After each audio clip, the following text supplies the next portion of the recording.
Meet me. Moo. Welcome back to another Squirrely Hero review. And today we're going to talk about someone who's probably been a part of many of your kits for a long time. The big fat General Purrgis. I'm not really sure what he is. A cat, cow, dog thing, but he's pretty badass. You can tell because he's holding one finger up, which lets you know he's real serious. So, as always, we're going to talk about his skills, his builds, a PvP showcase, and then we'll summarize. Let's get started. Alright, so let's talk about G Purge's skills. S1 is very basic. A very typical knight S1, 75% chance to provoke, much like Frau, but the damage is pretty decent because it scales proportional to max health, and most G Purges are built with redonkulous amounts of HP, so it does some noticeable damage. His S2 is what makes him really powerful, and his exclusive artifact helps with this as well. Increases combat readiness of all allies by 15% at max mola when attacked. There's no cooldown on this, can happen multiple times, which is absolutely bonkers, especially in against teams with a lot of AoE or in Guild Wars where they have a lot of dark units and you could bait them into General Purrgis. You'll just keep getting turns over and over. It's fantastic. And that's really the main part of his kit. His S3, nothing too special, but it's okay. It has a 100% chance at max mola to stun 2 random enemies. So if there's 4 people, it'll stun 2 of them randomly, assuming that doesn't get resisted. The damage does go up proportional to max HP, but don't expect it to do crazy damage or anything. And it also gives your entire team attack buff for 2 turns, which is very solid, and means that he works quite well with DPS teams as well. That's his skills. Let's move on to his build. Alright, so how do you build General Purrgis? This is mine. He's very, very easy to build, especially if you use him like me, and I use him primarily just for wyvern tanking, in which case the only stats that matter are defense and health. So you'll see that mine's on triple health set. That's not uncommon. Some people will mix up like defense and health set, but usually they're on triple health set.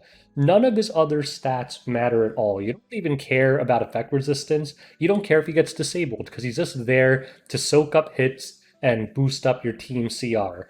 Now, I've seen some people try to build him more damage, but that's a very meme build, and realistically no one does that. His self-imprint, very easy to get because he's a 4-star. Just feed Purrgises to him. And that's about it. Stack defense and HP. None of his stats literally matter at all, except those 2. In any typical fight, you'll never S3 twice anyway. He does have exclusive equipment. The one I recommend is the S2 one because it increases combat readiness by an additional 3%. So an 18% CR push every time he gets hit for your whole team. Super awesome. Artifact choices. Some people think he's a knight. He's actually a warrior. So the most common one by far is Proof of Valor. Some other people also use Sepulchrum, but typically they're always using some kind of damage mitigation artifact. But you don't have to think about it too much. Just stick Proof of Valor on him and ignore it. If you really want to try other ones like Sepulchrum, fine. I've even seen some people put them on Crimson Seed. But again, his own turns don't matter that much. So really all you want him to do is take as little damage as possible so that he can tank and boost up your team as much as possible. So as you can see, his build is pretty self-explanatory. Very, very easy. Now let's go to the best part, the PvP showcase. Alright, so we're going to try General Purrgis against this team. This is a control defense, so I'm going to bring Champ Zerato, and we're going to let General Purrgis give me infinite CR, because they have a lot of AoE attacks here. So first thing that happens is Fairy Tale Tenebria goes, puts all these annoying debuffs on me, bam, you see me get pushed. We get countered, we don't really care about that, and boom, I'm pushed up already. And now, hopefully, Araminta burns me and pushes me even more. Yep, we get pushed. We counter with this. We get the defense. We don't have to do anything. We're just going to auto it. And we're going to just let them give me infinite turns. They counter. We get pushed up even more. T. Surin does her dealie. And just watch. My entire team is so slow, but my FCC is already about to get another turn. Granted, she's stunned, so she can't do anything, but who cares, right? Alright, Dizzy does her nonsense. Boom. Alright, Champ Z goes. General Purrgis is getting attacked and pushing my team up even more, so he can unleash the goats now.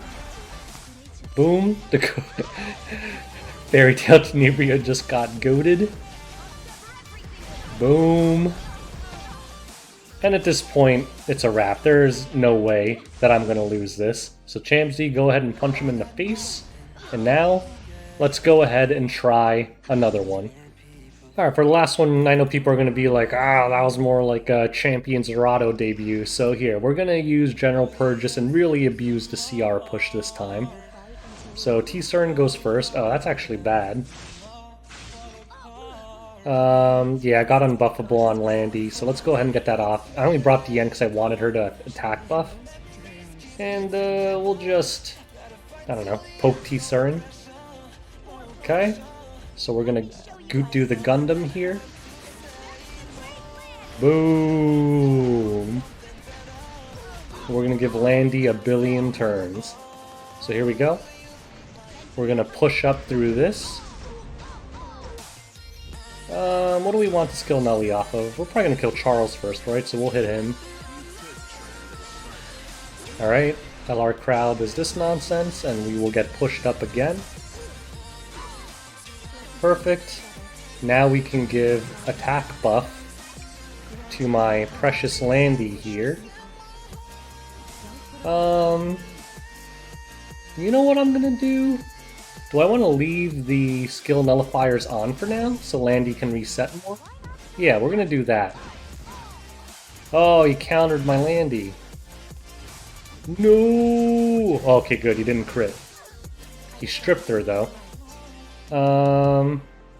Okay, we'll do this then. Okay, luckily they shouldn't attack Landy anyway, without AoE, because we have Light and Dark here, so I think we're fine. Perfect. So now let's unleash goat action.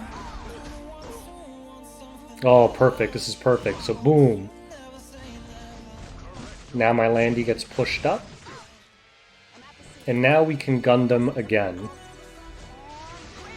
Boom. So this is the power of General Purrgis. Just the fact that you can get so many extra turns. That's the real key to General Purrgis. If they have a lot of AoE attacks, the amount of turns you get is just absolutely bonkers. This Charles is really slowing me down here, though, with these stupid counters, but what can you do? Mr. Charles is an animal. Alright, so we're gonna heal up. I wish Landy had the attack buff not be stripped. She would have dominated then. Okay. Let's finish off this stupid Charles. Oh, nice. This is perfect. And bam. Look, we're all the way... My whole team is pushed to the front again. So, now we can burn Landy. So Landy General Purrgis actually seems like a pretty decent combo. Boom. And they're pretty much wiped out now. And that's pretty much General Purrgis in a nutshell. Bring him if you want free CR, and you might get some easy wins. Let's move on. Alright, so as always, let's summarize. G. Purrgis, is he good? He's definitely really good. I mean, he's not great in every situation, but in situations he's good at, he is bestial. So let's just go over the ratings. So Arena Offense, I'm going to give him a B+. He works fine against certain teams. Again, you saw that you could abuse him against AoE heavy teams. The problem is, again, it's kind of like a slower team unless it's like a very specific defense. As you know, I'm always a proponent of just cleaving stuff and getting it out of the way as quickly as possible. Ain't nobody got time for 20-minute arena matches, but he does work fine. Arena defense, I'm going to give him like a D. It's not so much that he's bad, but the thing is, if they see General Purrgis on the defense, they're not going to bring an AoE heavy team because they're going to know exactly what you're trying to do. It kind of like he only really has this S2 to his kit, so he's very rarely seen on arena defense. Very easy to counter by just avoiding him. Guild Wars offense, He's a solid A plus, I think. I don't think he's quite an S, but he's definitely up there because in high tier Guild Wars defense, there are just so many dark, heavy defenses like Arbiter, Riolet, blah blah blah. And General Purrgis counters all of that because they will, because of the way the AI works, always attack him, and that way you'll always be getting CR pushed. The only downside to him is he's not a knight, so he can't bring damage mitigation. So if you do try to bring like G Purge plus a DPS plus a healer, you have no damage mitigation on your team unless they have some kind of passive. But he's still excellent, and you could see some of my previous Guild Wars videos. I do use him. Guild Wars defense, I think he's just an F there. I mean, Guild Wars defense, like a lot of times, like attackers will bring single target DPS. Again, same problem as Arena. They'll just avoid him. No one's going to bring like an AoE heavy offense against a G Purge team. It doesn't make any sense. RTA, this is a tough one. I think I could give him an A minus. Like again, he's not the kind of hero you're gonna draft all the time, but he's definitely a threat. Like, have you ever tried to cleave someone and got screwed over by a surprise idols cheer that forces their DPS and cuts you and ruins your plans? General Purchase is great for that. If you see them drafting a bunch of AoE cleave units like Flitica or something like that, draft G Purchase and they immediately have to think like, oh crap. If I try to push my team, I'm going to push their whole team too. So if you draft G Purge and something that's like a borderline like 240 plus speed unit, they have to have very serious concerns that they're going to get cut thanks to G Purges. So not the kind of hero you're going to bring into every draft by any means, but he's definitely a very solid counter pick. So pretty decent in RTA depending on what the enemy has drafted. So anyways, that's my review of General Purrgis. I don't talk about PvE, but he's also a hunt juggernaut. But all around, he's a very good hero. If you have him, you should definitely build him, especially to build a fast wyvern team. Don't sleep on this Bearcat man. He's a real monster. If you want to see more reviews, make sure you like and subscribe. And thanks for watching. Peace out, boys.